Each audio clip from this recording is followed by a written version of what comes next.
자, 성부와 성자와 성령의 이름으로 아멘. 자, 오늘 강의를 시작하겠습니다. 오늘 강의는 요한복음 8장입니다. 가늠하다 잡힌 여인입니다. 주님의 기도로 시작하겠습니다.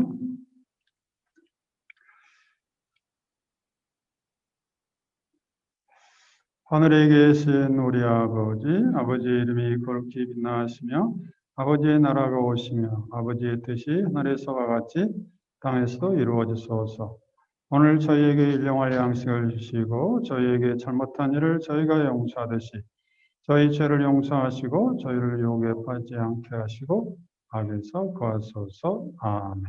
성부와 성자와 성령의 이름으로 아멘. 자, 오늘은 가늠하다 잡힌 여인에 대한 이야기입니다.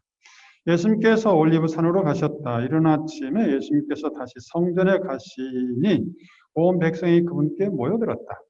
그래서 그분께서는 앉으셔서 그들을 가르치셨다.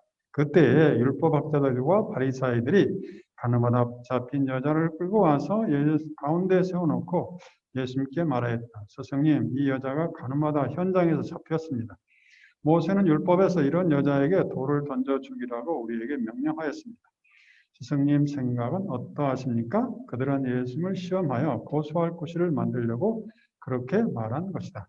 그러나 예수님께서는 몸을 굽히시어 손가락으로 땅에 무엇인가를 쓰기 시작하셨다. 그들이 줄곧 물어대자 예수님께서 몸을 일으키시어 그들에게 이르셨다. 너희 가운데 죄 없는 자가 먼저 저 여자에게 돌을 던져라.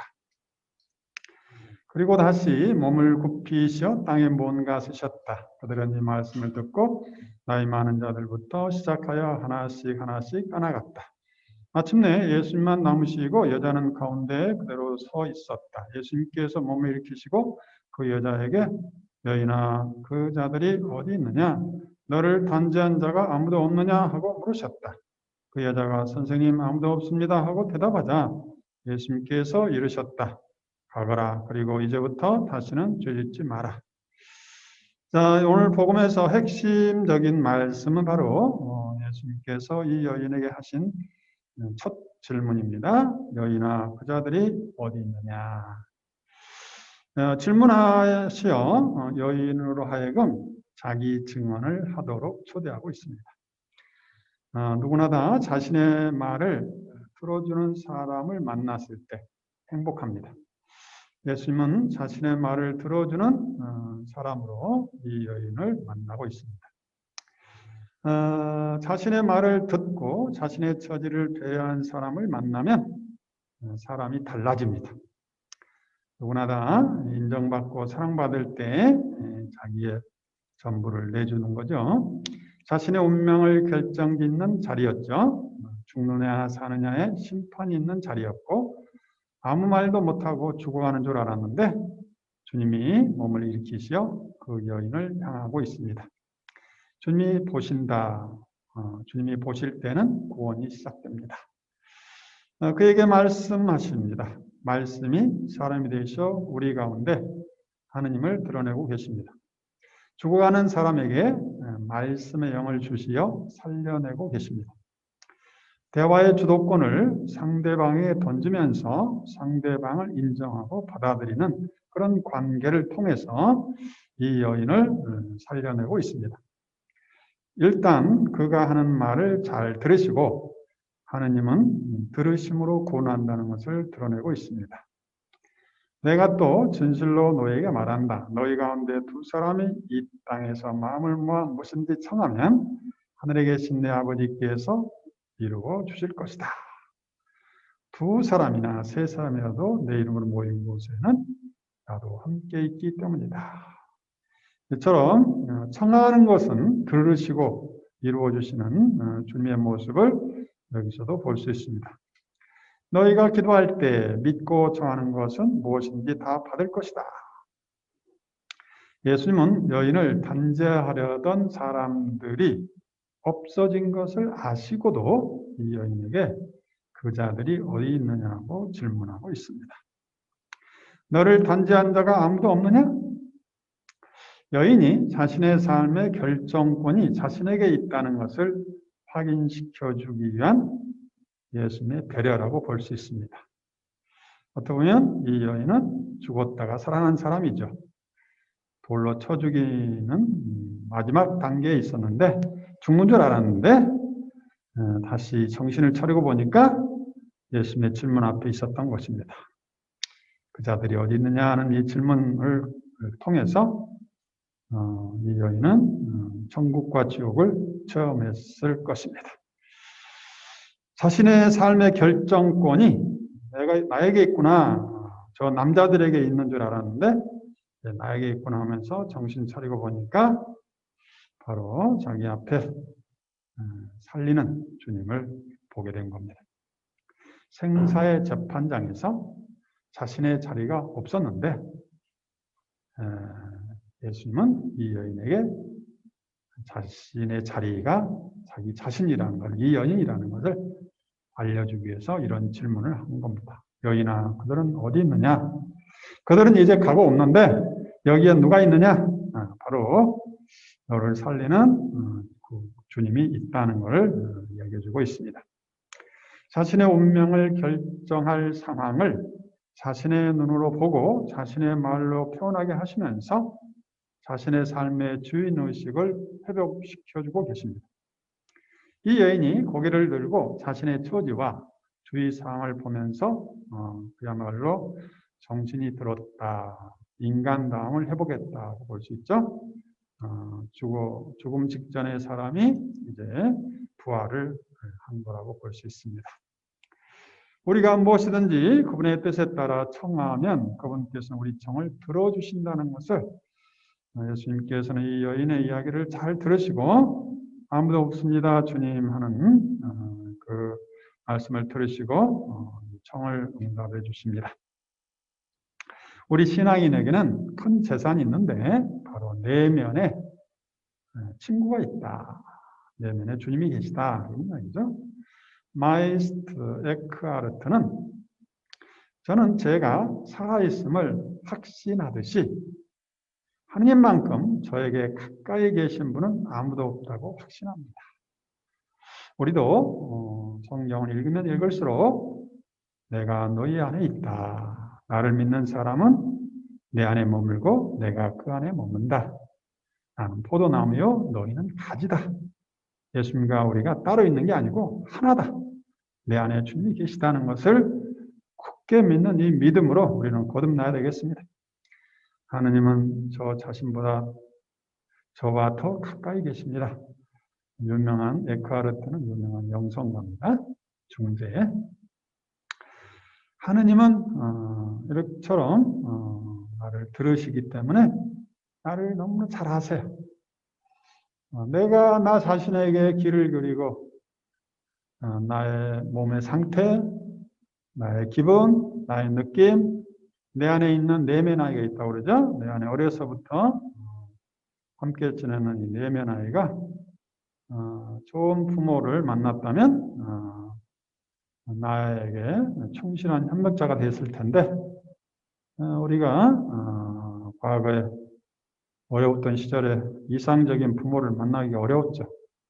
이상적인 선생님 만나기도 어려웠고 그렇기 때문에 우리 안에 있는 내면 아이는 어떻게 보면 상처 있고 뭔가 애정을 결핍, 애정을 필요로 하는 아이로 자리 잡고 있기 때문에 이 내면 아이가 언제 드러나냐면 우리가 화를 낼 때 드러납니다. 화내고 우리가 이성을 잃었다고 생각할 때 드러나서 나를 완전히 휘저어 버리는 거죠. 그래서 우리가 의식적으로 이 내면 아이에게 대화를 걸면서 내 안에 내면 아이도 있고 주님도 있는데 화를 내는 내면 아이에게 주님의 사랑을 이야기해 주는 거죠. 그렇게 해서 하느님이 얼마나 나를 사랑하는지 하느님 나를 잘 아신다. 나보다 더 잘 아신 하느님께 나를 탁 맡기고 내가 주님 안에서의 참담 평화를 누리는 길을 가야겠습니다. 그 길이 뭐냐? 말씀이죠. 야여여 당신께서는 나를 환히 아십니다. 이 한마디로 끝난 거죠. 주님이 아시는데 안다는 것은 주님에게는 사랑한다는 것, 전인격적인 친교에 참여한다는 그런 뜻입니다. 달리 말하면 성부, 성자, 성령의 삼위일체 친교 관계에 우리를 초대했다. 그리고 그 알매, 충만함에 참여시킨다. 그런 의미입니다. 내가 앉아도 아시고 서 있어도 아십니다. 그래요. 내가 어떤 상태에 있든지 내가 편안하게 있을 상태거나 내가 뭔가 종종거림으로 긴장해 있을 때도 아신다는 거죠. 멀리 있어도 당신은 내 생각을 꿰뚫어 보시고 내가 주님으로부터 멀리 도망갔다고 생각했는데 주님은 나를 꿰뚫어 보시고 걸어갈 때나 누워있을 때나 환희하시고 내 모든 행실을 당신은 매양 아십니다. 이 알미 단지하려는 암이 아니고 그야말로 온전히 사랑하려는 암이라는 것을 사랑의 알미입니다. 제가 입을 벌리고 기도하기도 전에 무슨 소리 할지 나에게서는 다 아십니다. 앞뒤를 막으시고 당신의 손 내 위에 있어 그 아심이 놀라와 내 힘이 미치지 않고 그 높으심 아득하여 엄두도 아니 납니다. 이처럼 이런 말씀 우리가 늘 자주 이렇게 마음에 들려주면서 주님 마음에 있는 내가 얼마나 행복한지 느껴야 되겠습니다. 프랑스의 유명한 프랑스 모리아크라는 사람이 있는데 이 사람은 죄와 하느님과의 친밀함을 묵상하면서 죄가 아무리 크더라도 하느님과의 결합을 방해한다고 우리에게 확신시키는 일은 우리 종교교육의 착각이다. 그러니까 죄를 지면 하느님과 멀어진다. 착각이다. 그런 이야기다. 실제로는 그렇지 않다. 우리한테서 결코 떠나지 않는 그분의 시선을 벗어나게 할 수 있는 건 아무것도 없다. 어떻게 보면 우리가 죄를 지면 더 지을수록 잃어버린 양을 찾아 헤매는 주님을 발견하게 된다. 그러면 우리의 악행에 다소 슬퍼하실 뿐이다. 두 인격, 하느님과 우리 사이에 이루어지는 대화를 끊는 일은 오직 나에게 있는 것이지 하느님이 멀어지시는 건 아니다. 우리는 하느님을 버리지만 하느님은 우리를 결코 버리지 않으신다. 이것이 우리 신앙의 굳은 믿음입니다. 이것을 바오로 사도는 무엇이 우리를 그리스도의 사랑에서 떼어놓을 수 있겠습니까? 나는 확신합니다. 죽음도 삶도 그 밖에 어떤 피조물도 우리 주 예수 그리스도에게서 드러난 하느님의 사랑에서 감시 눈이 아니고 사랑의 눈에서 우리를 떼울 수가 없습니다. 프랑스의 유명한 베르나노스라는 소설가는 하느님 안에서 자기 자신을 깨닫는 것, 이것이 신앙이다. 하느님 안에 내가 있고 내 안에 하느님이 계시다는 걸 깨닫는 것. 이런 주님께서 부드러운 음성으로 나도 너를 단지하지 않는다. 죽음 직전에 죽느냐 사느냐에 뭔가 죽음을 경험했던 이 여인에게 이 말씀은 그야말로 기쁜 소식입니다. 나도 너를 돌을 던지지 않겠다. 단지하지 않고 구원하신다. 요한복음 3장 17절이죠. 율법은 모세를 통하여 주어졌지만 은총과 진리는 예수 그리스도를 통해서 왔다. 그러니까 은총과 진리가 이제 지배하는 세상이다. 그런 의미에서 나도 너를 단지하지 않는다. 그때 문제는 내가 나를 단지하니까 문제죠. 내가 내 안에서 끊임없이 함께 지내면서 조금만 내가 실수하고 잘못하고 뭔가 이제 그러면 내가 나를 그렇게 단지하지. 아이고 나는 죽어야 돼. 아이고 나는 빨리 죽어야지. 내가 나를 단지하니 이게 정말 비극이죠. 어려서부터의 그 잘못된 습관, 이게 우리 안에 있는 내면 아이가 발동하는 거예요.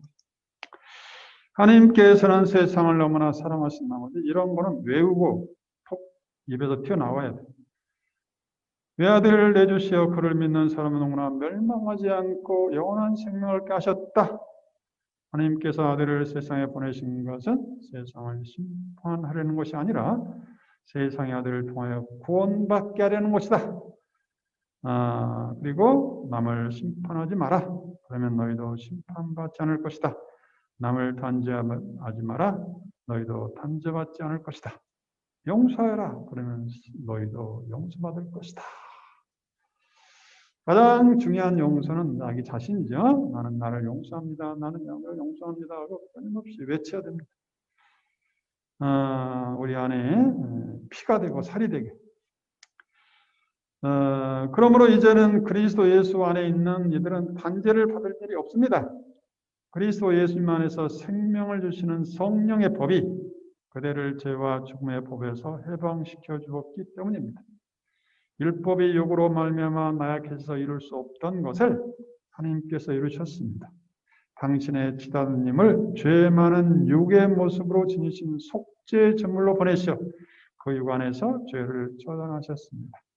이 말씀에 비추어 보면 이 여인가 가늠하다 잡힌 여인을 어떻게 해서 용서받았는가? 모든 죄가 다 용서해져 버리면 어떻게 되나? 어떻게 보면 예수님이 당신의 죽음을 앞당겼다고 할 수, 앞당겼다. 죽음을 대가로 이 여인의 목숨을 샀다 이런. 그래서 보속, 대속, 양을 잡아 바치는 전통하면서 당신을 십자가에 매달고 그 여인을 살렸다. 이것이 우리 구원의 핵심 메시지입니다. 그런 주님이, 나를 살리시는 주님이 하시는 말씀이 난 너도 단죄하지 않는다는 핵심입니다. 유다 지도자들을 보면은 스승님, 이 여자가 가늠하다 현장에 붙였습니다 하고 뭔가 예수님이 어떻게 나오는가 보고 있었죠. 그때 예수님은 몸을 굽히시어 손가락으로 땅에 무언가를 쓰기 시작하셨다. 그들이 줄곧 물어대자 너희 가운데 죄 없는 자가 먼저 이 여자를 돌을 던져라, 단죄해라. 그렇죠? 율법적으로 이렇게 해야 되죠. 그리고 다시 몸을 굽히셔 땅에 무언가를 쓰셨다. 그들은 이 말씀을 듣고 돌을 던져라는 말씀을 듣고 처음에 던져라 했을 때는 가만히 있다가 두 번째 던져라 하면서 땅에 뭔가를 쓸 때부터 사람들이 나이 많은 사람들부터 시작하여 하나씩 떠나갔다. 예수님 땅에 무엇을 쓰셨을까? 유다인들이 떠나가게 할 만한 그 무엇이 아닐까 짐작할 수 있지만 복음서 저자는 그것을 알릴 필요가 없기 때문에 지나갔기 때문에 우리도 알 필요는 없습니다. 너희 가운데 죄 없는 자가 먼저 저에게 돌을 던져라. 단죄하려는 사람들이 자신들의 죄가 드러나게 되는 것에 대한 양심 때문에 움직이고 있습니다. 이 사람들은 율법이 있기 때문에 적어도 양심은 살아있는 거죠. 억지 주장을 하는 건 아니죠. 이렇게 하여 예수님은 나는 세상의 빛이다. 나를 따르는 이는 어둠 속을 걷지 않는다.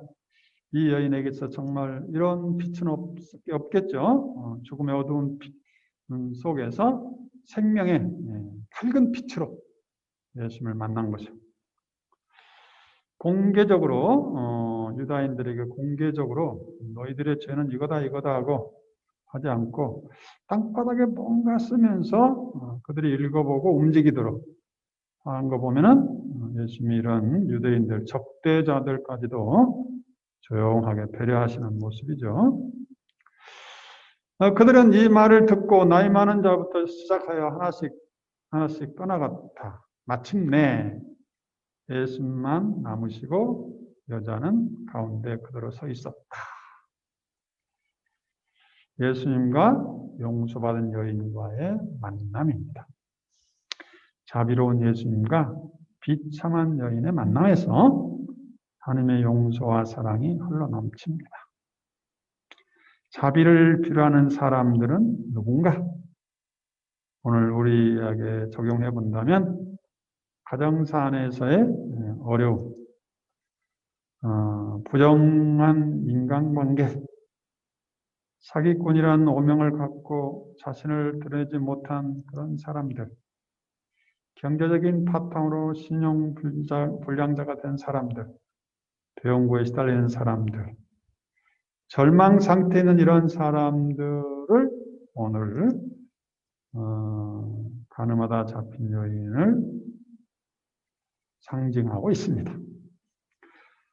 그래서 가늠하다 잡힌 여인의 이야기는 우리들의 이야기입니다. 그러니까 자기의 가장 소중한 성을 뭔가 쾌락이랄까 뭔가에 이용하면서 하느님을 모르는, 하느님의 모르는 상태로 전락해버린, 하느님과 멀어진 상태 전락해버린 그런 영혼에게 주님은 다가와서 단죄하지 않고 그들을 다시 하느님께로 화해시키는 아름다운 이야기입니다. 그래서 이런 우리 절망 상태인 우리에게 희망의 메시지죠. 과거 네가 어떻든 너를 단죄하는 이들은 너희 주위에 있느냐 없느냐 하고 물으시고, 예, 아무도 없습니다. 누가 나를 단죄합니까? 문제는 내가 나를 단죄한다는 게 문제죠. 그래서 예수님처럼 내가 이제 나도 나를 단죄하지 않고 다시 사랑하고 또 사랑하고 용서하고 또 용서하면서 하느님의 자비가 강물처럼 흘러나오도록 내가 주님의 사람이 되어야 되겠습니다.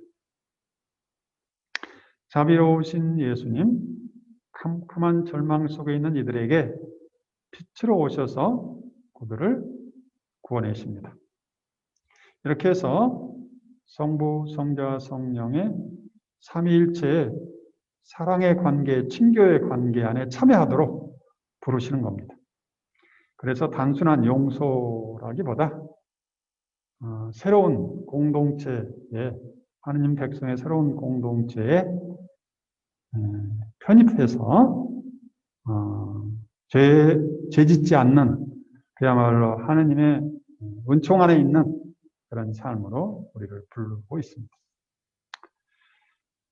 그리고 특히 성범죄는 오늘날도 그렇지만 중죄가 되어 공동체 안에 죄인이라는 족쇄가 됩니다.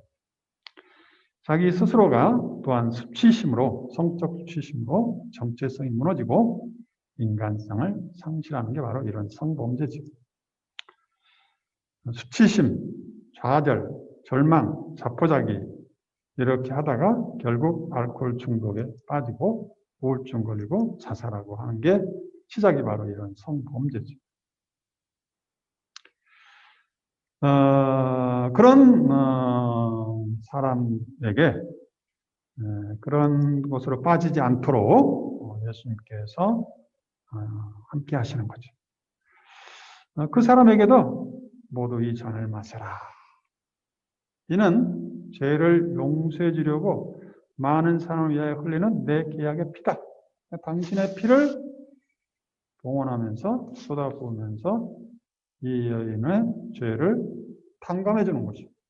목숨값을 당신이 지불하겠다는 거죠. 우리는 주님의 기도에서 끊임없이 기도합니다.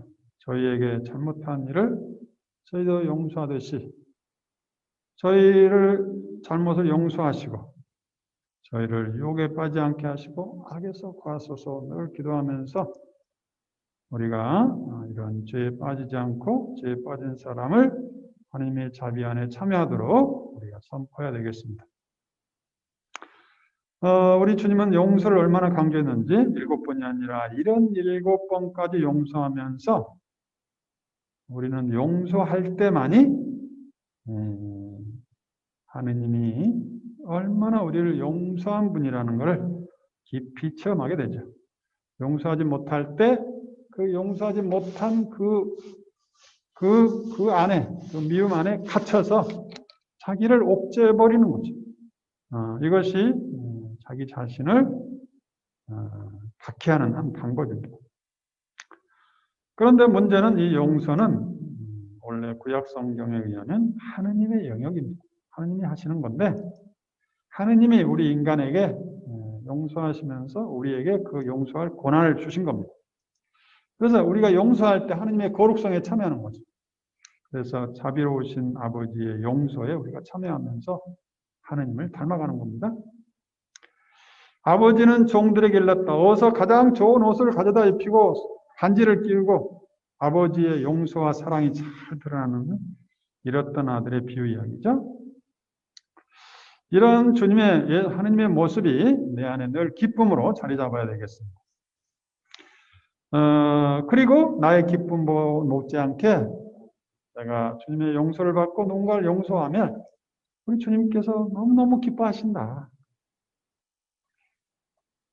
회개할 필요가 없는 의인보다 회개하는 죄인 한 사람 때문에 하늘나라는 나는 더 기뻐할 것이다. 우리가 주님께 늘 기쁘게 해주는 방법, 용서하고 용서받고. 그래서 용서는 용서로 끝난 게 아니라 사랑으로 완성됩니다. 예수님께서 시몬 베드로에게 요한 아들 시몬아, 나를 사랑하느냐는 이 질문 속에는 과거에 네가 나를 부인하고 도망간 것을 용서한다는 말이 담겨 있고 그 용서의 완성으로 사랑하는 관계로 초대하는 거죠. 이것 때문에 이제 베드로는 못 잊어 늘 주님을 생각하면서 주님을 닮아서 십자가에 못 박기까지 합니다. 죄 많은 여자를 용서하시다. 이 여자는 그 많은 죄를 용서받았다. 그래서 큰 사랑을 드리는 것이다. 그러니까 예수님의 발을 씻어준 여인에게 많이 용서받은 사람이 많이 사랑한다는 것을 이야기하고 있습니다. 그래요. 우리가 용서 많이 하고 용서 많이 받을 때 사랑의 완성이 이루어집니다. 왜냐하면 우리는 늘 죄와 실수의 연속이기 때문이죠. 사람의 아들을 거슬러 말하는 자는 모두 용서를 받을 것이다. 그러나 성령을 못 오가는 말을 하는 자는 용서받지 못할 것이다. 성령을 거역하는 죄가 뭐요? 라는 사람이 물어보는데 성서학자들의 이야기는 성령을 모독하는 죄가 구체적인 죄로 따로 있는 게 아니고 성령을 배척하는 그런 인간상을 말할 수 있는데 하느님을 죽을 때까지, 죽기까지 많은 기회가 줬지만 죽는 순간까지 부정하는 폐쇄적인 인간으로 이해하면 되겠습니다. 그러니까 내가 무슨 성령을 거스른 죄 져가지고 뭐 잘못될까 걱정할 필요는 없습니다. 그 다음에 우리가 이 여인을 보면서 우리가 성과 관련된 범죄가 점점 늘어나고 또 우리 주위 사람들도 노출되어 있죠. 이 성이 쉬운 문제가 아닌데 우리 문화는 성을 너무 쉽게 다루고 또 이용하고 있습니다. 그래서 우리가 성을 잘 이해해야 됩니다. 성범죄와 함께 동반한 성적 수치심은 인격을 파괴합니다. 그래서 우리가 성범죄를 아주 중요하게 다루고 있습니다. 성적 수치심은 아주 자기의 그 존재, 정체성을 흔들어 버립니다. 그래서 성적 수치심을 일으키는 말이나 행동을 해서는 안 되는 거죠. 요즘에는 그런 교육을 많이 하고 있는데 우리도 조심하고 또 조심해야 되겠습니다. 주님은 이 수치심과 죄책감에서 우리가 벗어나기를 바라고 우리 자신도 여성성과 남성성에 대한 이해가 필요합니다. 성적 존재로서 남성이란 무엇을 이야기하고 성적 존재로서 여성은 무엇을 이야기하는가? 성을 이해하게 되는 과정은 범죄나 은밀하게 숨어서 어우러지는 관계를 통해서 성을 왜곡하고, 그러니까 우리가 일반적으로 성을 이해하게 되는 통로를 보면 은밀한 데서, 옛날에는 만화 가게에서 만화 보면, 또 어떤 소설, 은밀한 데서 범죄와 관련해서, 오늘 복음도 보면 여성성을 이해하는데 가늠한 여인을 통해서 이해하게 되니까 성이 범죄와 관련된 나쁜 걸로 우리 무의식적으로 받아들이면서 성을 평가절하하고 나쁜 거, 죄짓게 하는 거, 이런 걸로 이해해버리게 되는 잘못이 있습니다. 그래서 성 왜곡하고 아주 무지 상태에서 내가 쾌락적인 성 몇 가지를 아는 거 가지고 내가 성을 마치 아는 것처럼, 내가 여성하고 몇 번 상대했기 때문에 내가 성 박사야 하는 것처럼 하면서 성적 무지에서 성을 남용하는 거죠. 자기 뭔가 쾌락을 만족하는데, 사람을 지배하는데 사용하는 거죠. 그러면서 두고두고 인격적인 고통으로 이어집니다.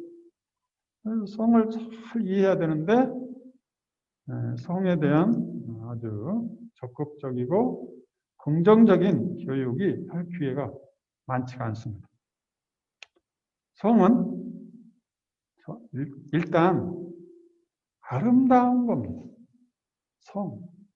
인간의 성, 하나님의 작품입니다. 내 존재가 아름답고 사랑스러운 거예요. 그 중에서 가장 아름답고 사랑스러운 게 뭐냐? 성이에요. 그 성을 통해서 재창조에 참여하고 사랑을 하게 돼요. 관계를 맺고 관계를 완성하는 게 성입니다.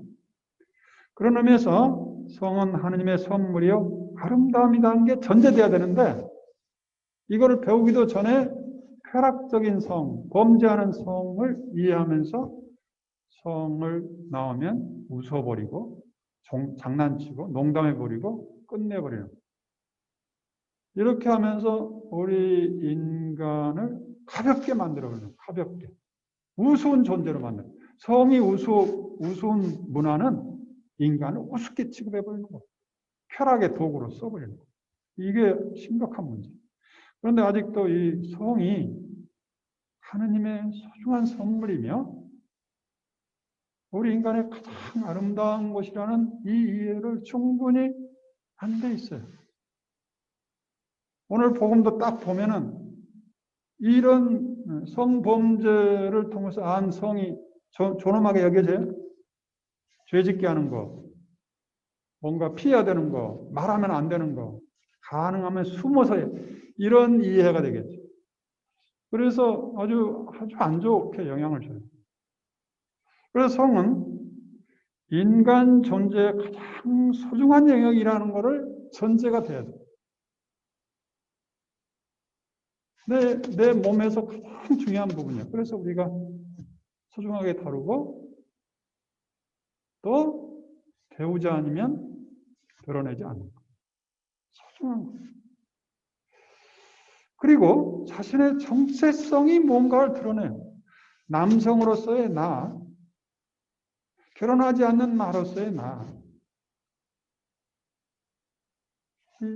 나의 정체성이 그것으로 드러나요.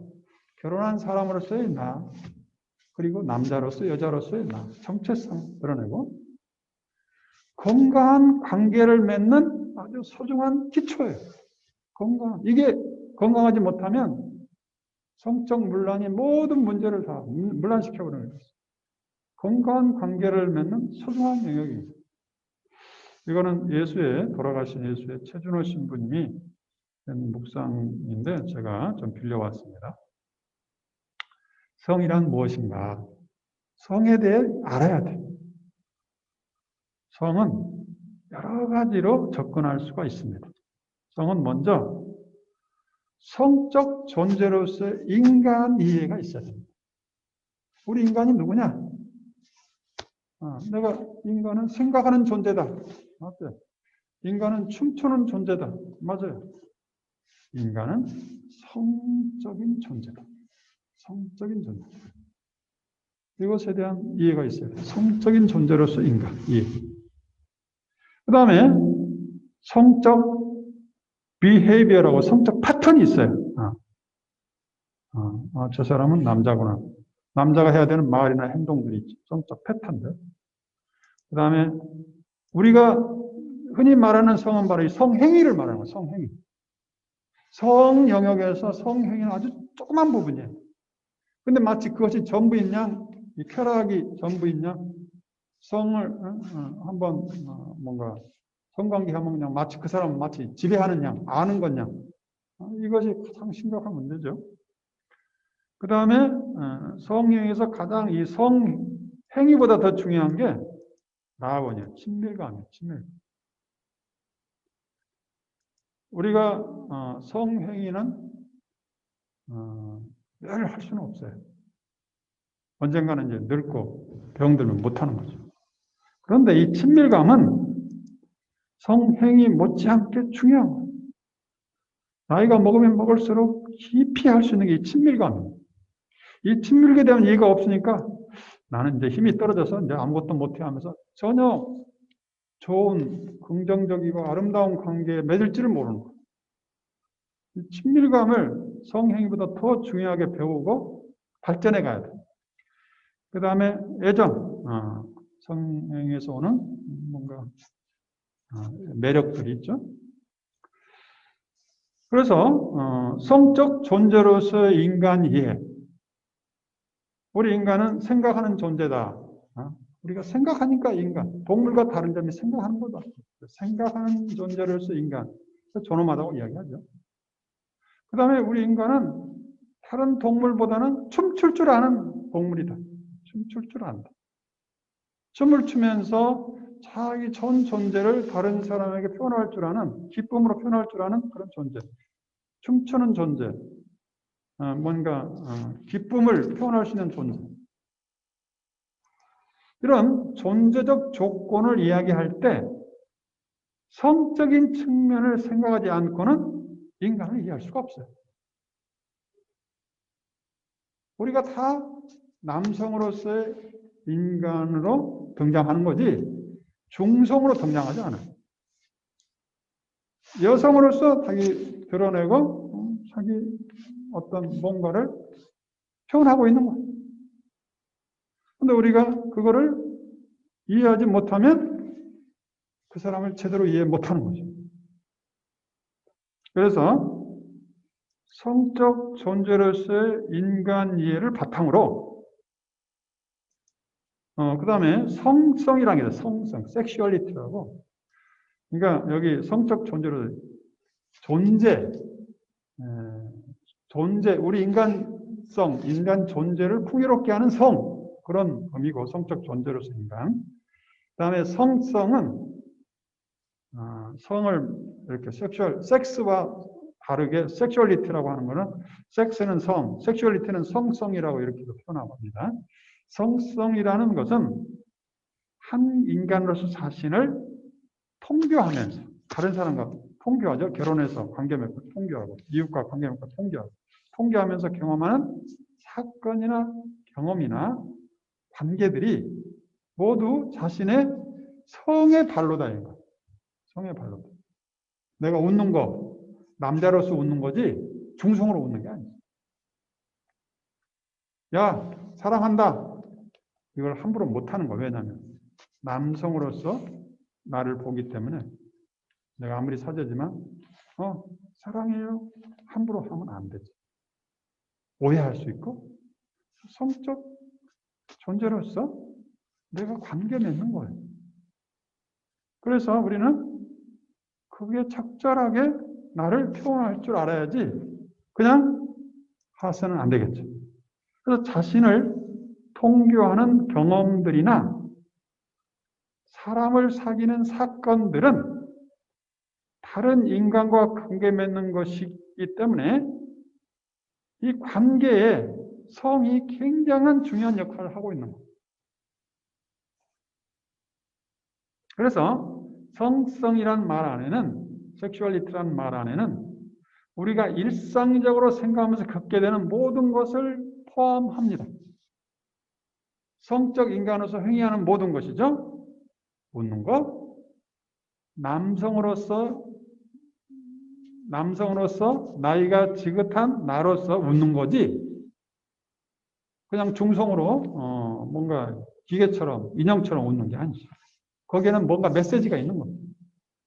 좋아한다든가 사랑한다든가 싫은다든가.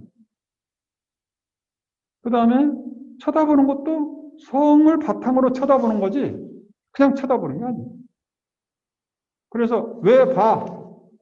의미가 있어요. 왜 봐요? 함부로 보면 안 되는 거예요.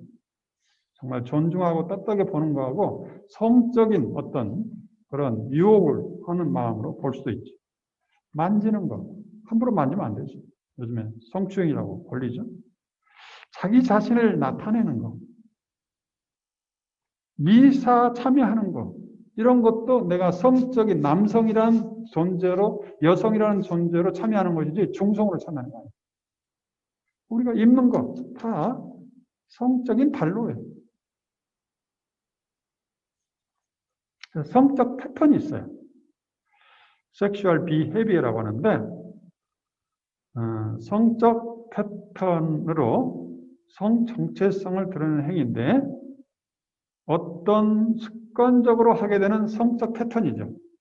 머리를 기른다든가 여성들, 치마를 입는다든가 여성들, 바지를 입는 남성들, 성적 패턴들이죠. 그리고 야, 남자가 그런 말 하면 돼? 이런 것들이죠. 그 다음에 이 성행위가 우리가 흔히 말하는 성이죠. 성은 이렇게 이것만 있는 게 아니고 이렇게 성적 존재로서, 성적 패턴으로서, 성적 이 친밀감으로서 여러 가지가 복합적인데 우리가 공부하면 공부할수록, 성을 공부하면 공부할수록 성적 친밀감이 얼마나 중요한지 이해하게 되고 이거를 계속 길러가야 돼. 꼭 부부간의 문제만 아니에요. 누구에게나. 내가 누군가 관계 맺을 때 한 남성으로, 한 여성으로서 따뜻하게 다가가는 거. 물론 지켜야 될 선인들이 있죠. 두 사람 관계 안에서 이루어지는 자신을 주고 받는 행위가 친밀감입니다. 이 친밀감이 없이는 사람은 살 수 없어요. 외로워서 못 살아요. 이거를 건강하게 할 때 우리가 행복해져. 성행위가 하나의 중요한 부분이 될 수도 있지만 꼭 성행위, 성적 행위를 하지 않더라도 이 친밀감은 100% 만족할 수 있는 부분입니다. 나이가 들어감에 따라 발전시켜야 될 상호 통교의 풍요로움이 바로 이 친밀감입니다. 그래서 내가 힘이 없어서 더 이상 성행위 못한다. 전혀 문제가 되지 않아요. 그런데 많은 사람들이 나는 힘이 없으니까 이제 뭐 그냥 남성 매력, 여성 매력 없어져 벌써. 그렇게 말하면 안 돼. 우리 인간은 그 성행위로서 사랑하기만 한 게 아니에요.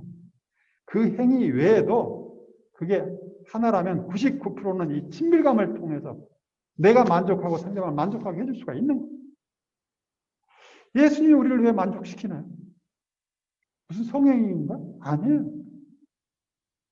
그분이야말로 이 친밀감이 뭔지 이 여인에게 여인아 그들이 어디 갔느냐 부드러운 목소리로 속삭이는 주님의 목소리는 이 친밀감이에요. 과거에 들어보지 못한 목소리들, 자기를 끊임없이 이용했던 남성들의 목소리도 아니고 관지하려 했던 목소리도 아니고 정말 배려하고 상대방에게 공을 던지면서 귀담아 듣는 하나님의 목소리를 들은 거죠. 이게 친밀감이죠. 그래서 이런 친밀감 때문에 자기가 이제 피어나는 거죠. 하나하나. 경직된 데가 열리는 거죠.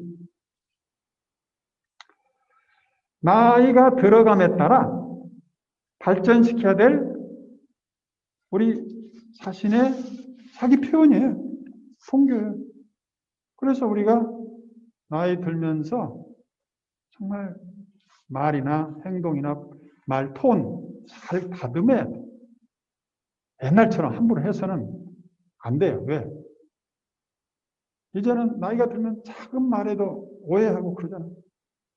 그래서 여보, 내가 이렇게 이야기하는데 당신이 기분 상하지 않는지 모르겠어. 배려하는 거예요.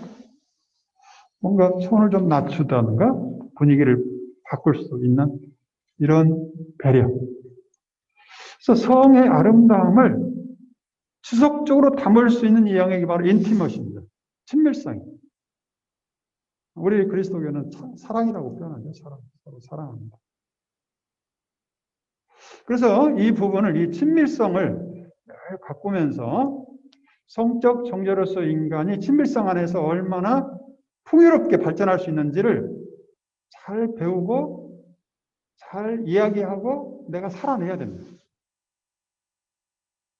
그래서 이렇게 알고 접근하는 이 성은 우리에게 아름다우며 기쁨이며 풍요로움을 주는 겁니다. 근데 이걸 모르고 TV나 이런 광고 매체에서 오는 성을 이해하게다 보면 성은 웃기는 것, 성은 뭐 내가 이용하는 것, 쾌락을 즐기는 것, 아이, 이야기하지 마, 뭐 이런 쪽으로 접근하는 것. 이런 게 아니에요. 성은 하나님이 주신 선물이요, 우리 인간의 가장 아름다운 부분이다. 그 영역은 우리를 피어나게 하고 관계 맺게 하고 우리를 춤추게 하는 우리의 하나님의 우리의 가장 소중한 영역이다. 그 다음에 애정, 어펙션. 우리가 성적으로 친밀해지고 관계 맺으면 정말 매력 있죠. 하고 싶어져요. 그런 매력이나 어떤 느낌들이죠. 감정적인 체험들. 성이 포함할 수도 있고 안 될 수도 있는 거죠. 우리 성성, 섹슈얼리티, 성에 대한 사회 문화적인 입장을 보면 종족 보존으로서의 성이 우리는 이해하고 있죠. 우리 잘 알고 있죠. 그 다음에 사랑으로서의 성, 이것도 잘 알고 있고, 성적 쾌락축으로서의 성. 근데 우리가 이 다번을 너무 상업적으로 요즘에는 광고가 지배하는 시대가 된 거예요. 그래서 이 쾌락적으로 자꾸 이용하다 보니까 성이 왜곡되고 함부로 다뤄지고 그러면서 인간의 품위를 상실하게 되죠. 그래서 우리가 일반적으로 성하면 성이란 무엇인가? 피할 것인가? 웃기는 것인가? 타부시할 것인가? 죄악시해야 될 것인가? 뭔가 끌리지만 공개적으로 말하기에는 좀 어려운 거 아닌가? 이런 우리의 성문화가 광고, 성적 광고 등으로 왜곡돼가지고 우리가 이해를 잘 못하고 있는 게 너무 많아요. 죄악시하고 농담으로 함부로 짓거리고 하면서 성을 무시하면 인격이 파괴돼요. 그래서 성이란 신비하고 여러 층이 있는 언어이며 성은 아무리 안다고 해도 아는 게 아니에요. 그 성은 거기 안에서 많은 게 여러 층으로 마치 양파처럼 또 나오고 또 나올 수 있는 하나님의 신비로운 영역이에요. 자신을 표현하는 수단이며 커뮤니케이션, 말을 누구에게 통하는데 우리 성으로 표현하는 것. 자신의 특별한 통교, 커뮤니케이션 형태다. 무엇을 통교하는가? 사랑이죠, 사랑. 우리 인간은 사랑하지 않고는 살 수 없어요. 또 사랑받지 않고도 살 수가 없죠. 받는 것이 중요한가, 하는 게 중요한가? 제가 볼 때는 하는 게 더 중요하지. 누군가를 사랑하지 않을 때 우리 인간은 인간성을 잃어버리죠. 인간에게 가장 근본적인 욕구가 바로 사랑입니다. 모든 소설, 광고 다 이 사랑을 주제로 해서 나오는 거라고 볼 수 있습니다. 그 다음에 이 성은 내 자신을 표현하면서 관계 맺고 싶은 갈망이 있어요. 내가 누군가를 사랑할 수 있다면, 우리가 옛날에 연애 결혼할 때 그 사람을 만나기 위해서 그분을 좀 한번 눈빛을 마주치기 위해서 얼마나 우리 갈망하고 애를 달았던가. 부모가 그렇게 반대하면 할수록 더 만나고 싶어. 이 갈망이죠. 관계 맺고 싶은 갈망, 친밀감에 대한 갈망은 인간관계에 대한 갈망으로 나타나며 혼자서는 못 산다는 것을 이야기해주고 있습니다. 그래서 인간의 성은 인간 존재 자신만의 고유한 정체성의 뿌리요, 삶과 인간관계의 동력이다. 성이 우리의 동력이에요. 그래서 우리가 성을 소중하게 여기고 잘 간직하고 아름답게 생각하면서 적어도 성에 대한 이야기할 때는 품위를 지니고 해야 돼. 농담으로 함부로 해버리면 안 돼. 그거는 상업에서나 그런 나쁜 문화에서 하는 거지 우리가 그래서는 안 돼. 성을 가지고 음탕폐설하고 하는 거는 거기에 우리를 자꾸 노출시키는 거는 우리 자신을 전락시키는 거죠. 사랑의 관계를 맺기 위해서는 오랜 경험과 교육과 여러 가지 형태의 양성 과정을 통해서 성인으로 성숙해 갑니다. 그러니까 이 한 사람이 성적 존재로서의 풍요로움을 표현하기 위해서는 성에 대해서 이해하고 잘 관계 맺는 것을 습득하고 오랜 기간을 통해서 이제 결혼 생활에 들어가고, 결혼 생활을 했어도 얼마나 많은 문제들이 있고 갈등이 있어요. 근데 그 기본 바탕에 성적 친밀감이 점점점 커지지 않으면 모든 문제의 발단의 원인입니다.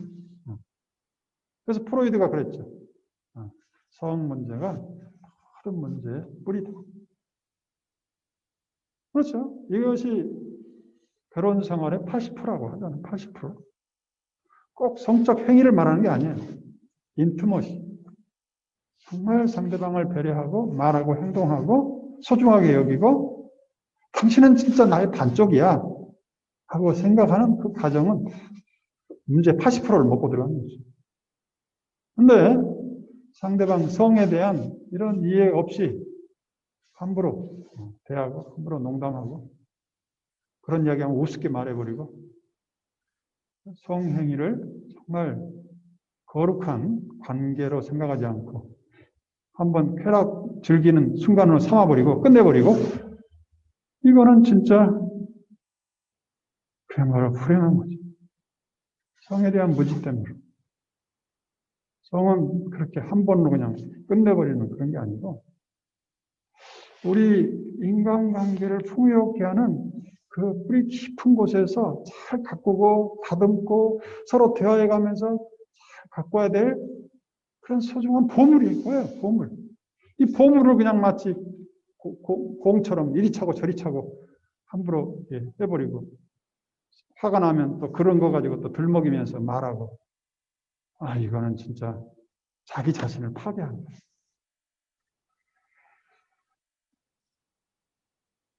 그래서 우리가 성에 대해서 때로는 혼란도 갖게 되죠. 청소년기의 혼란이 바로 이 성적 혼란.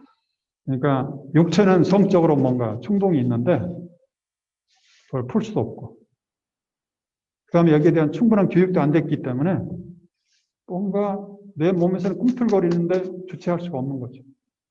이런 혼란은 사랑하는 존재로서, 성적으로 완성된 존재로서 성숙하는 여정에서 직면해야 된 어떤 보면 필연적인 과정이죠.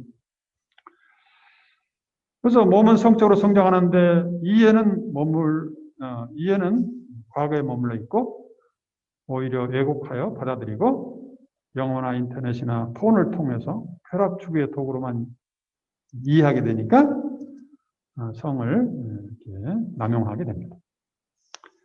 그래서 성이란 인간의 근본적인 욕구에 뿌리를 둔 단순한 생리적 행동이 아니라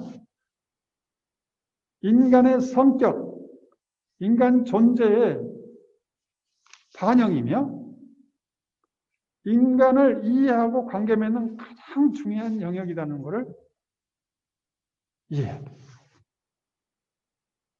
이런 이해 안에서 사랑하고 관계 맺고 했을 때 그 관계는 풍요롭다.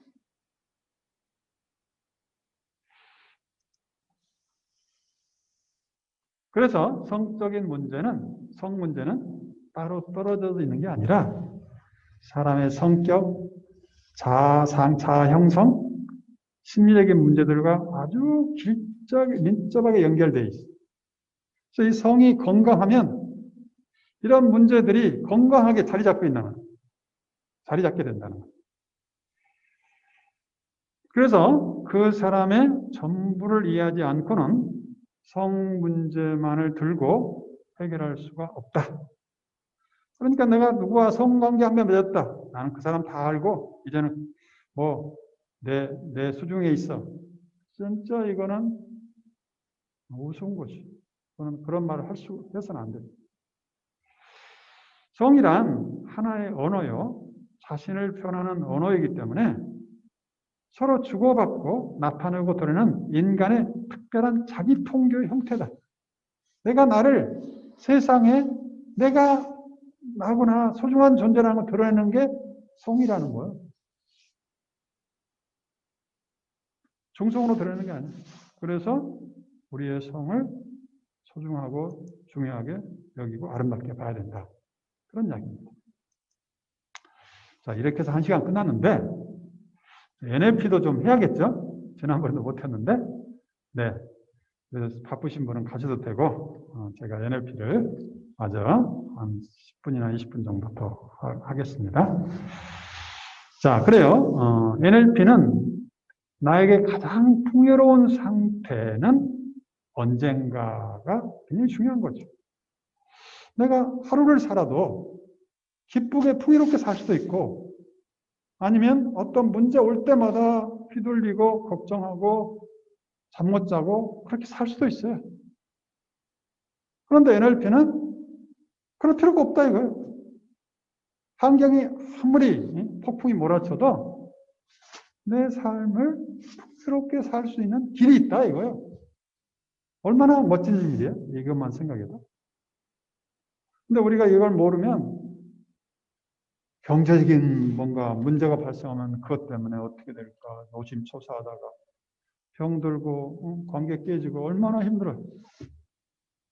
그 다음에 내가 뭔가 명예를 술취시키는 뭔가 잘못된 게 이제 드러나가지고 내가 이제 완전히 그 사회에서 매장된 그럴 수도 있잖아요. 다들 잘해보려고 하지만 우리 인간은 실수하는 인간이죠. 그럴 때 우리는 죽어야 되나요? 요즘에 많은 사람이 자살하고 그러잖아요. 왜 그러겠어요? 어떤 상황에서도 내가 풍요롭게 사는 길을 모르기 때문에 그것이 마치 끝장인 것처럼 생각하고 우울해지다가 이제 길을 못 찾고 가버리는 거죠. 그래서 우리가 나에게 가장 풍요로운 상태를 유지하는 게 굉장히 행복한 길이에요. 어떻게 보면 예수님께서 하늘나라로 늘 초대하죠. 서로 사랑하라는 게 그런 상태죠. 사랑하고 기뻐하는 상태. 근데 성경은 그거를 목표만 이야기하지 그게 이르는 길이 뭐다 하는 걸 이야기하지 않죠. 근데 여기서는 이야기한다는 거죠. 절망, 실망은 절망이 아니고 나에게 새로운 기회다. 가슴 철렁한 상태에 빠질 때도 돈에서의 절망 요즘에 많이 겪고 있죠. 관계에서의 절망. 그래요. 잘 나가던 관계도 내 말 한마디 실수해가지고 완전히 망할 수도 있어. 또 가장 큰 문제는 이 자신에 대한 실망이지. 늘 나와 함께 있는 게 난데 내가 나 자신에 실망하면 누가 나를 위로해 주겠어. 그다음에 미래에 대한 불안. 코로나가 장기화되면서 오는 여러 가지 문제들이 우리를 늘 둘러싸고 있어요. 그런 상태에서 내가 풍요롭게, 여기서는 영어로는 resourceful한 상태, resourceful. 내 안에 모든 자원, 기뻐할 수 있는 자원으로 풍요롭다. 그런 뜻이죠. 우리 주님은 우리가 늘 행복하게 살기를 원하세요. 심지어 가난할 때마저도 행복하기를 원하세요. 가난한 사람 울고 싶을 때마저도 음속에도 그 나름대로 행복이 있다. 당신이 함께 하면서 울음을 함께 해주신다는 그런 기쁨이죠. 늘 리소스풀하게 하늘나라로 사는 것처럼 살 수 있다 이거죠. 그래서 NLP는 절망을 희망으로 바꾸는 길을 안내하고 우리 의식과 행동을 나에게 풍요로운 상태로 전환해 버리는 거죠. 기분이 상한다, 낙담한다가 내 이제 언어에서 없어지는 거예요. 문제가 발생했어요. 절망하는 상태일 수도 있고 낙담한 상태일 수도 있고 여러 가지 상태가 있죠. 어떤 사람 암 걸려서 이제는 뭔가 치료해야 되는, 그래서 암 걸리면 치료하게 되면 어떻게 돼요? 여러 가지 이제 자기 몸에 이상들이 증세가 나타나는 그때 그런 것에 대해서 이제 절망할 수가 있죠. 내가 어떻게 반응하느냐? 어떤 사람은 의욕상실하고 정신없어지고 걱정하다가 이제 내리막을 갈 수도 있죠. 그 다음에 가장 심각한 것은 내 안에 부정적인 소리를 이제 가득 채우는 거예요. 내가 이렇게 해서 이제 끝나는구나. 내 인상 이제 막장이구나. 역시 나는 안 된다는 게 안 되는 거야. 하면서 이제 갈 수 있는데, 역시 나는 안 돼. 하는 일마다 이렇다니까 가슴이 답답하다. 머리는 무겁다. 소화가 안 된다. 왜라는 질문에 던지면서 왜 하면서 남편 탓, 부모 탓, 아이들 탓, 환경 탓, 내 탓 하면서 결국 자기 탓으로 우울증으로 빠지는 거예요. 그래서 낙담에서 벗어나려면 과거에 내가 행복한 때를 떠올려보자 이거예요. 그러니까 있지도 않는 미래에 불행한 것을 떠올릴 필요가 없지. 과거에나 현재나 최근에라도 없으면 그걸 상상할 수 있잖아요. 내가 가장 행복한 때를 상상할 수 있잖아요. 우리 인간은 메타인지가 있어가지고 이런 상상할 수가 있어요. 사이버 세계 다 상상의 세계죠. 인터넷 세계 다 마찬가지죠. 누군가가 상상했기 때문에 그런 세계를 통해서 우리에게 기쁨을 주고 있는데 나는 내 인생을 행복하게 하는 그런 상상의 세계를 열어가는 거예요. 그래서 과거나 현재나 아니면 상상 속에서나 가장 행복한 때가 있을 거 아니에요. 시험에 통과해서 막 달려와서 부모님에게 알렸더니 부모님이 그냥 나를 끌어안고 막 하늘을 향해서 춤을 췄던 그런 기억들, 돈을 많이 벌었던 경험들, 사랑하는 사람을 만나서 둘이서 속삭였던 참 따뜻한 순간들, 직장을 얻고 그 배우자에게 행복하게 말했던 순간들, 집을 사고 이제 거기서 누워 자면서 온 세상을 얻는 그런 기쁨, 아이를 낳고 행복했던 그 과거의 뭔가 경험들이 있어요. 이런 것들을 우리가 상상하면서 그 속에 머무는 거죠. 과거의 나의 경험을 의식적으로 떠올리면서 풍요로운 상태에 머무는 것. 그러니까 이때 낭망된 상태를 자꾸 떠오르면서 또 그것이 발생할 여러 가지 잘못된 것을 자꾸 떠올리면서 내가 그 속에서 슬퍼하고 고통스러워하는 것도 내 선택이야. 내 선택. 그렇게 사는 사람이 많아요. 그런데 그러면 그럴수록 나는 내 나름대로, 그러니까 무의식적으로 가만히 있으면 그 속에 빠지게 돼요. 우리가 노력하지 않아도 들어가는 세계, 그 세계. 우리가 가만히 있으면 자꾸 그런 생각이 나고 또 걱정이 되고 또 걱정을 주에게 또 전화해가지고 이야기하면서 더 깊이 빠져버려요. 근데 그것이 아니고 내가 이 시간이 정말 내가 나 자신에게 자원, 힘을 줘야 되겠다. 기쁨을 줘야 되겠다. 주님이 내 옆에 계시다면 뭐라고 하실까? 상상해 보시오. 주님이 너 큰일 났다. 너는 이제 죽었다. 그러겠어요?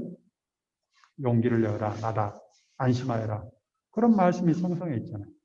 이런 말씀을 기억하면서 정말 주님께서 나를 만나주신다면 얼마나 나를 끌어안고 네가 얼마나 힘드냐고 같이 우시면서 내가 힘이 되도록 기뻐하시면서 나를 용기를 주시겠지. 그걸 상상해 볼 수 있고 아니면 과거에 우리 부모님이나 우리 배우자가 나에게 잘해줬던 걸 상상하면서 거기에 머무를 수 있는 거죠. 이게 우리가 상상할 수 있다는 게 큰 자원입니다. 자원이. 그래서 풍요로운 상태에 머무는 거죠. 그 다음에 자신의 문제가 잘 풀려서 해결되었다고 가정해 볼 수도 있죠. 아, 지금 경제적으로 압박하는데 어떻게 사업이 잘 돼가지고 그냥 돈벼락이 떨어졌던 거를 상상해 볼 수 있잖아요. 상상이야 까짓거 뭐 돈 안 들고 하는 거 아니에요. 그런데 돈 쪼달려가지고 알거지가 돼서 밖에 끌어안고 막 고통당하는 걸 상상하는 것도 내 자유고 뭐 내가 돈벼락이 떨어져서 기뻐하는 것도 내 자유인데 뭐를 선택하는 것이 지금 현재 나에게 행복하냐 이거예요. 무엇을 해야 내가 그것을 짓고 새롭게 일어설 수 있냐 이거요. 절망적인 상태 아무리 생각해봐야 도움되는 건 아무것도 없어요. 결국 나만 힘들고 주위 사람 힘들게 하고 병들고 까짓거 응? 어차피 상상 속에서 살 바에야 제가 전에 했죠.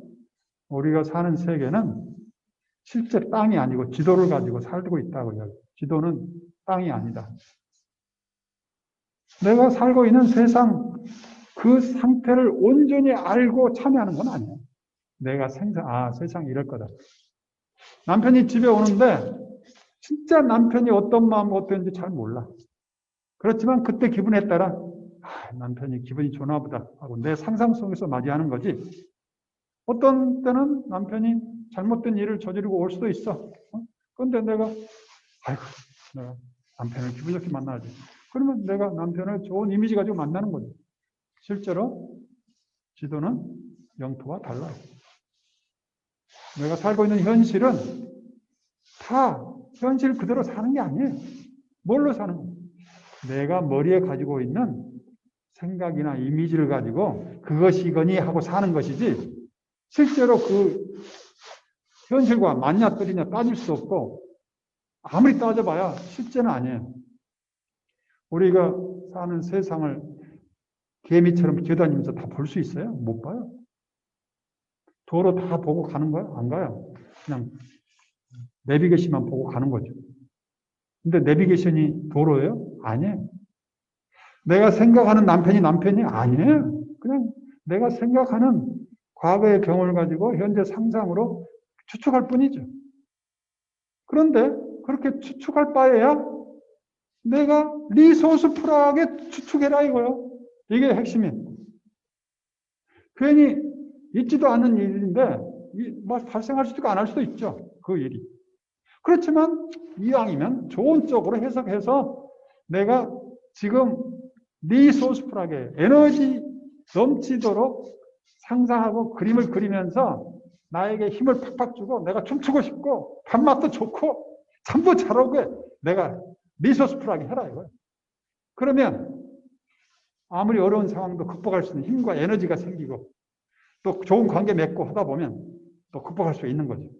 그런데 반대로 그것 때문에 상심하고 사람들과 관계 끊어지고 뭐 우울해지고 그러면 해답이 어디 있어요? 없다 이거죠. 뭐 우리가 쉽게 이게 뭐야 이게 코로나에 감염되었는데 그럴 수가 있어요 우리가.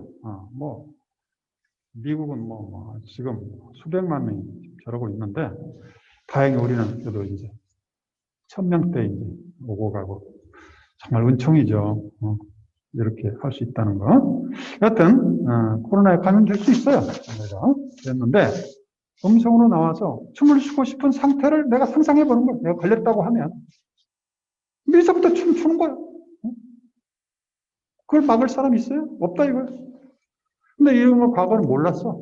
그러니까 그냥 걱정하고 전화할 때마다 너 어떻게 지내냐면 내가 그냥 죽고 싶고 뭐 이런 이야기만 하다 보니까 점점 그런 것이 침소봉돼가지고 마치 죽은 사람처럼 행동하는 거야. 그래서 다 치유됐을 때 어떻게 해요? 주위 사람들이 막 축하 전화 온 거를 상상하는 거야. 뭐라고 할 거야? 이야, 살았구나. 아이고, 내 딸이 살았어. 전화 내용을 들어보는 거야. 축하해, 살았네. 내가 이제 제2의 인생이야? 그렇게 미소 기뻐해버리는 거야.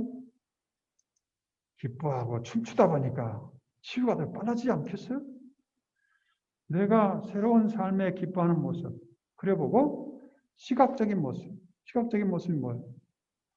웃고 춤추고 청각적인 모습, 막 노래 부르고 그거를 상상하면서 지금부터 해버리는 거예요. 그냥 혼자 있으니까 방에서 춤도 추고 뭐 기뻐하고 내가 치유받았다 치유받았다 주님의 이름으로 치유받았네 치유받았네 노래도 하고 혼자 하는 거 뭐 누가 방해해? 뭐 어떤 사람은 시어머니와 소통 부재가 문제다. 이것 때문에 뭐 고민할 수도 있지만 NLP 사고방식과 언어, 시각, 청각, 체감각을 행복하게 해주는 상태로 연습해 보는 거죠. 이때 내가 행동이 좋냐 나쁘냐 옳다 그러냐를 그런 잣대로 보지 말고 내가 원하는 게 뭘까? 자신이나 문제를 좋은가 나쁜가 옳은가 그런가라는 관점에서 보고 있으면 나를 이제 비참하게 만들지만 NLP의 전제는 당신이 당면한 모든 일은 긍정적인 의도가 있다. 여기서 긍정적인 의도가 뭘까? 좋은가 나쁜가 옳은가 그런가의 잣대는 이미 판단이 들어가면서 긍정적인 의미를 발견하기 어렵게 만들어버립니다. 그래서 판단 중지, 좋은가 나쁜가 옳까 그러냐는 판단 중지. 주제가 되는 사건과 행동에서 긍정적인 의도가 뭘까? 시어머니하고 대화가 안 되는데 여기에 긍정적인 의도가 뭘까? 코로나에 감염되는 긍정적인 의도가 뭘까? 이런 것도 있었네. 긍정적인 의도가 코로나에 감염돼서 긍정적인 의도가 뭐겠어요? 한번 생각해 볼 수 있겠죠. 건강의 중요성을 새롭게 깨달았을 수 있죠. 과거에는 내가 뭘 먹어도 그냥 건강했기 때문에 아무렇게나 행동했는데 이제 나이가 먹고 조심하지 않으면 100세를 살기 어렵다는 걸 경고를 받은 거죠. 내 안에 치유 능력을 새롭게 발견하고 그것을 증진한 내성을 기르는 걸 공부하기 시작하는 거예요. 건강의 시간과 노력을 그리면서 더 건강해질 수 있는 길이 열리는 거예요. 이게 긍정적인 의도죠. 그 다음에 우리가 뭐 시어머니가 불통이다. 그럴 때 시어머니하고 대화가 잘 되는 거를 상상해 볼 수 있죠. 시각적으로. 내가 어머니를 만났더니 어머니가 미소 짓고 이야 네가 하는 이야기는 너무너무 내 힘이 된다. 내 마음이 평화가 살아온다. 시각적인 그런 말을 하는 그 입모양, 청각, 그 소리. 그 다음에 그때 내가 너무 기뻐하는 춤추고 있는 나를 상상하면서 이거를 지금부터 해버리라는 거예요. 지금부터. 마치 그런 어머니가 있는 것처럼. 어머니가 없어도 관계없어요. 모든 거는 여기서 그래서 NLP의 기본 전제가 이거예요. 지도는 영토와 다르다는 거. 실제 시어머니가 그럴 리가 없더라도 관계없어. 시어머니가 그렇게 한다고 생각하고 내가 기쁘게 살아버리는 거예요. 이런 사람에게 삶의 큰 이게 무기예요. 어쩌면 예수님이 그렇게 산 거 아니겠어요? 우리가 예수님 말씀대로 살아요. 우리가 주님을 따라요. 근데 마치 잘 따른 것처럼 또 잘해주고 그러잖아요. 예수님이 우리가 하는 대로 행동했다면 우리가 살아남을 사람이 있어요. 근데 우리 주님은 마치 말 잘 듣는 사람처럼 내가 너희를 사랑할 텐데 서로 사랑하라. 뚜껑 열어보니까 서로 사랑한다고 막 시기하고 막 누가 높은 자리에 가느냐 그러는데 그것에 반응하지 않아요. 마치 주님의 뜻대로 잘 사는처럼 반응하고 말하고 행동해 주는 거죠. 예수님도 아마 지도는 영토와 다르다는 것을 이미 간파하고 계셨을 거예요. 인간의 오감은 시각, 청각, 촉각은 후각, 미각이지만 인간의 오감이죠. NLP에서는 세 가지를 주로 사용합니다. 시각적인 이미지를 살려내는 거예요.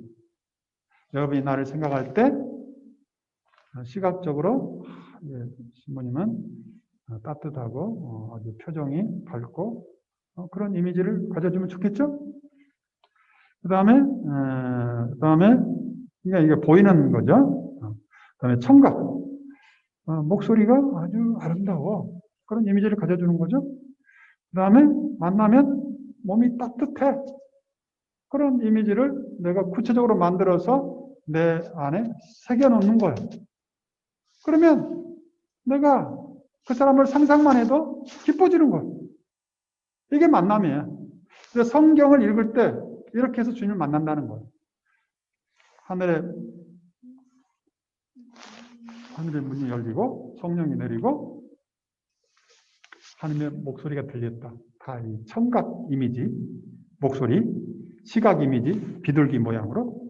그 다음에 예수님이 그때 얼마나 따뜻했겠어요. 아버지 목소리가 들려 춤추고 싶었겠죠? 그거를 함께 참여하면서 예수님이 했던 거를 바라보면서 예수님의 기쁨에 함께 참여하면서 성부, 성자, 성령의 이 친교 관계 안에 내가 참여하는 거. 이게 만남이에요.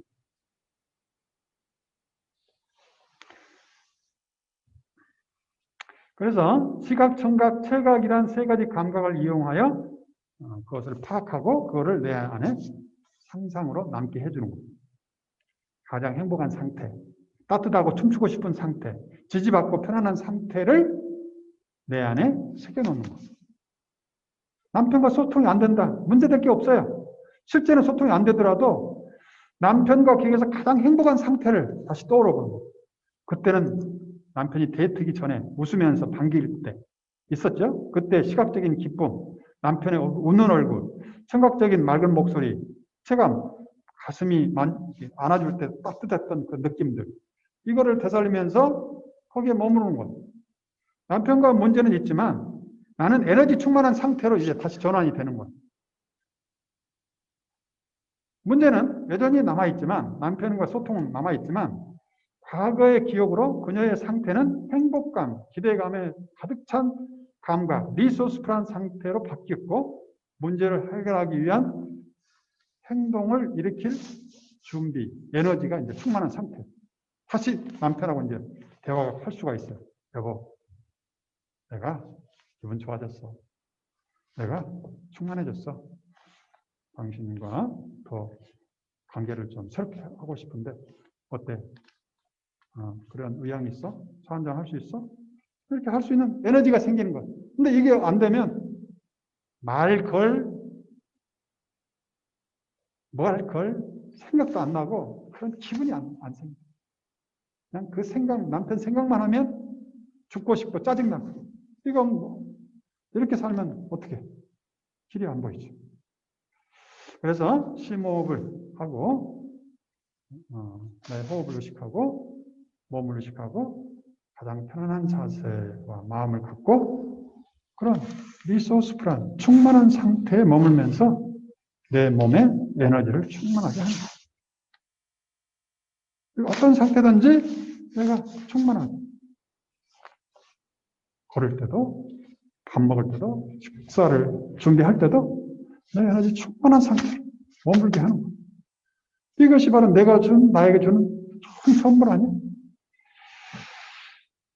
그래서 남편이 내 말을 듣든 안 듣든 관계없어. 남편은 내 말을 잘 듣는 사람이라는 이미지를 가져버리는 거예요. 그렇게 하니까 내가 에너지가 충만해가지고 남편에게 잘해주니까 그런 아내에게 잘못할 남편이 있겠어요. 결국 내가 바뀌고 언젠가는 남편도 바뀌고 하면서 가정이 새로운 게 된다는 그런 방법입니다. 근데 반대로 남편 먼저 바뀌고 나서 바뀌려고 할 때는 이건 길이 없어요. 안 돼요. 우리가 해봤잖아요. 내가 먼저 리소스 풍요로운 상태가 돼서 기쁘게 살다 보니까 당연히 남편에게 또 잘해주게 되는 거지. 뭐. 에너지가 있는데 어떻게 그걸 어디로 가. 근데 잘해주다 보니까 또 남편도 역시 이걸 깨닫고 그런 기가 막힌 길이 있는데 그걸 몰랐다고 함께 해주지 않겠어요? 내가 볼 때는 1년 안에 다 해결될 수 있는 문제 아니겠습니까? 그래서 내 말에 늘 동조하는 어차피 지도는 영토와 다르니까 동조해도 안 해도 그 관계없어. 늘 내가 말을 들으면 귀 기울이고 동조에 잘해주고 뭐 콧방귀가 아니고 뭔가 온 몸으로 반응해주는 그 남편을 상상하면서 기뻐해주는 거야. 내 자신에게 선물을 준 선물이. 내가 가진 모든 생각과 이미지와 느낌과 사고방식은 실제 남편의 모습이 아니고 내가 갖고 있는 이미지와 생각이다. 지도는 영토와 다르다. 내 지도는 내가 나에게 가장 선호한 지도로 재구성하여 행복한 하루, 춤추는 하루가 되기를 바랍니다. 성부와 성자와 성령의 이름으로 아멘. 영광이 성부와 성자와 성령께 영원히 아멘.